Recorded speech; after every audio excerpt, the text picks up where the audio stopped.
Mes chers amis, mes adorables et fidèles abonnés, je suis très contente d'être parmi vous sur ma chaîne réservée uniquement à la poésie.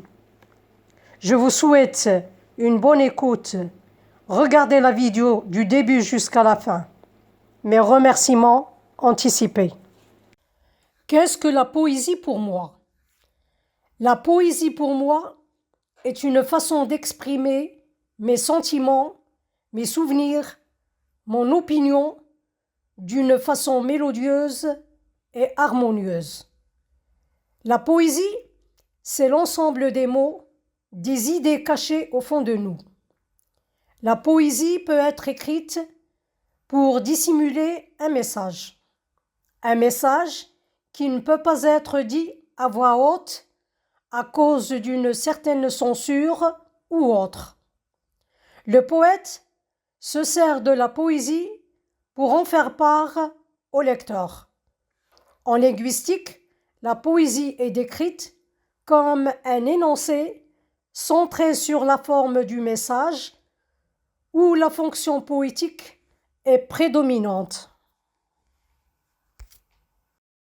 Mes poèmes. Avec amour, je brode mes poèmes en les faisant jaillir des fins fonds de l'âme. Je les tends vers les auteurs les plus proches et les plus lointaines, celles du rêve palpitant, du réel vivant et mouvant, et de la pensée, scrutant et analysant, tout en les berçant, êtres humains, espace, temps, souvenirs, rêves et événements, une fascinante brassée de fleurs à la main. L'échappatoire. Quand les étoiles désertent l'espace sidéral et perdent le sens moral, quand la terre se plaint, sans le risque, gronde et geint, quand la pluie se fait rare, s'oppose aux nuages de toutes ses armes, leur mettant des barrages, tarit et retient ses larmes, sans remords ni regret. Fuyez ce monde apeuré qui vous conduit vers l'agonie. Videz vos pensées affaiblies pour guérir du mal qui les entoure. Reprenez espoir pour terminer le parcours. La joie est une évasion sans trace. Cette vie est cruelle et fugace, figée entre rêve et réalité, une évasion en vérité. La poésie est l'issue, elle alimente nos âmes et stimule notre vue. La lecture n'est-elle pas du reste un complément? Elle alimente la mémoire, nous transcende au firmament et permet l'évasion au milieu des nuages, y faire intrusion, pousser les limites, dépassant la vie et ses rites, à la recherche d'un havre de paix où tout y est possible à notre gré. Mettre des mots sur les mots, à juste raison, espérant une parfaite guérison. Mots parfois toxiques et empoisonnés qui amènent sur des chemins erronés comme un vortex qui nous aspire remplace nos pensées de délire. Comme un vent de malheur s'aimant davantage les inquiétudes, l'amplifie avec certitude. Comment apaiser les douleurs et les chagrins?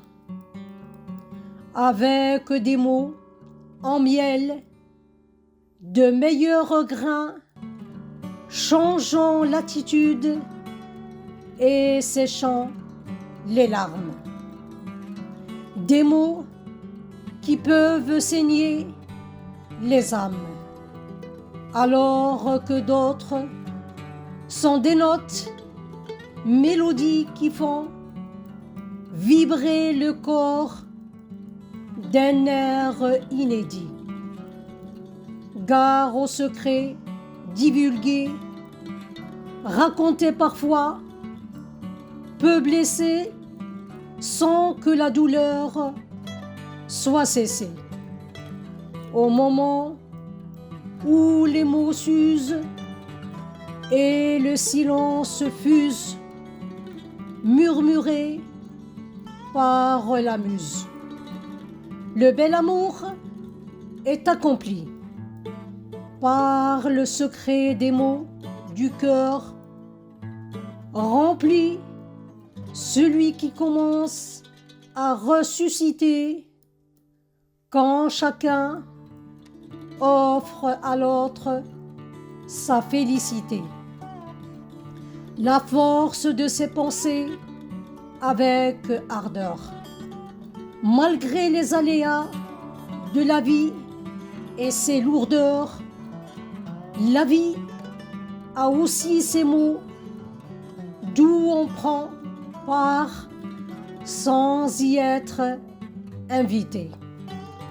Les mots nocturnes portent conseil, taisant des secrets à merveille.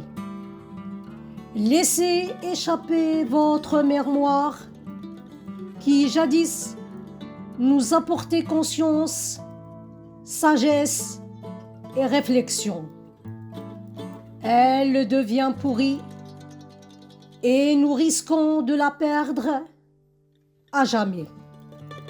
Nous cherchons un amour innocent pour nous remettre trop souvent, pour éviter une perte qui nous mènera sur les sentiers de l'horreur et de la perdition.